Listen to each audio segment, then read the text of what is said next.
মুসলমানদের সবথেকে বড় উৎসব পবিত্র ঈদ উল ফিতর অর্থাৎ ঈদ। আর এই ঈদকে কেন্দ্র করে বাংলাদেশের জাতীয় ঈদগাহে ঈদের জামাতের সার্বিক প্রস্তুতি কিন্তু প্রায় শেষের পথে। এবং সবথেকে আনন্দের বিষয় হচ্ছে দীর্ঘ বছর পর এবার ঈদের জামাত জাতীয় ঈদগাহে আদায় করবেন কোনো পুরুষ প্রধানমন্ত্রী, কারণ এর আগে যারা প্রধানমন্ত্রী ছিলেন তারা ছিলেন নারী প্রধানমন্ত্রী। তাই এই জাতীয় ঈদগাহের ঈদের জামাতকে কেন্দ্র করে সার্বিক প্রস্তুতি, নিরাপত্তা ব্যবস্থা এবং উৎসাহ উদ্দীপনা আগের থেকে অনেকটাই বেশি। 2026 সালের ঈদ উল ফিতর একটি ঈদ যা শুধু ধর্মীয় আনন্দের নয়, বরং রাজনৈতিক ও ঐতিহাসিক দিক থেকে হয়ে উঠতে যাচ্ছে বিশেষ তাৎপর্যপূর্ণ। কারণ দীর্ঘ 17 বছর পর কোনো সরকার প্রধান হিসেবে জাতীয় ঈদগাহে ঈদের নামাজ আদায় করতে যাচ্ছে তারেক রহমান। এই সিদ্ধান্ত শুধু একটি আনুষ্ঠানিক উপস্থিতি নয়, এটি ইতিহাসের ধারাবাহিকতায় একটি গুরুত্বপূর্ণ অধ্যায়। বাংলাদেশের জাতীয় ঈদগাহ সবসময় রাষ্ট্রীয় মর্যাদার একটি প্রতীক। এখানে ঈদের প্রধান জামাত অনুষ্ঠিত হয়, যেখানে রাষ্ট্রপতি, মন্ত্রী, কূটনীতিক এবং সাধারণ মানুষ একসাথে নামাজ আদায় করেন। কিন্তু প্রশ্ন হচ্ছে, কেন গত 17 বছর ধরে কোনো প্রধানমন্ত্রী এখানে নামাজ আদায় করেননি? এর উত্তর লুকিয়ে আছে রাজনৈতিক ইতিহাসে। গত প্রায় 1.5 দশক ধরে বাংলাদেশে এমন একটি সময় অতিক্রান্ত হয়েছে যখন দেশের নেতৃত্বে কোনো পুরুষ প্রধানমন্ত্রী ছিলেন না।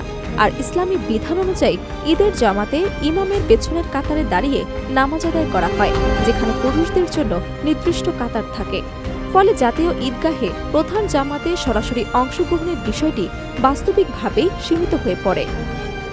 এই বাস্তবতার কারণেই দীর্ঘ 17 বছর জাতীয় ঈদগাহে কোনো পুরুষ প্রধানমন্ত্রীকে দেখা যায়নি ঈদের জামায়াতে অংশ নিতে। তবে 2026 সালে এই ধারার পরিবর্তন ঘটতে যাচ্ছে।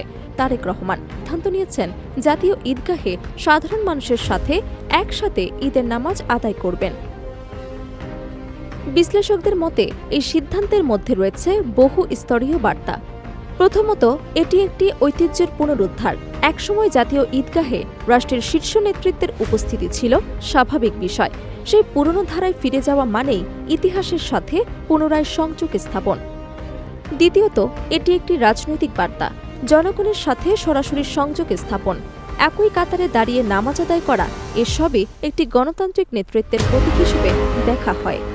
তৃতীয়ত, এটি একটি সামাজিক বার্তা। ঈদের জামাত এখন এমন একটি জায়গা যেখানে সবাই সমান। সেখানে একজন প্রধানমন্ত্রী সাধারণ মানুষের সাথে দাঁড়িয়ে নামাজ আদায় করলে তা সমাজের সমতা ও ঐক্যর একটি শক্তিশালী বার্তা দেয়। জাতীয় ঈদগাহে এখন চলছে ব্যাপক প্রস্তুতি। প্রায় 35,000 মুসল্লির জন্য ব্যবস্থা করা হচ্ছে নামাজের স্থান। ঢাকা দক্ষিণ সিটি কর্পোরেশনের তত্ত্বাবধানে পুরো এলাকা সাজানো হচ্ছে আধুনিকভাবে। গরমের কথা বিবেচনায় রেখে রাখা হচ্ছে শীতাতাপ নিয়ন্ত্রিত ব্যবস্থা, বিশুদ্ধ পানি, মেডিকেল টিম এবং জরুরি সেবার জন্য রাখা হয়েছে বিশেষ প্রস্তুতি। নিরাপত্তা ব্যবস্থাও থাকছে সর্বোচ্চ পর্যায়ে। আইনশৃঙ্খলা বাহিনী, গোয়েন্দা সংস্থা এবং বিশেষ নিরাপত্তা ইউনিট পুরো এলাকা ঘিরে রাখবে।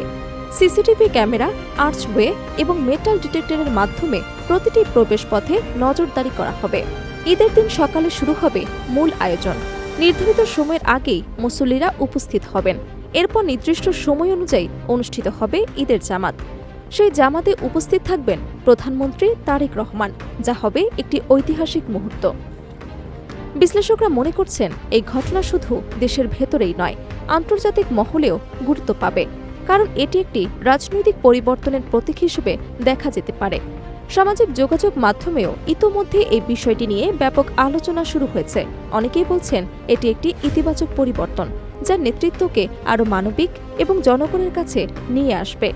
Desk report, Dhaka.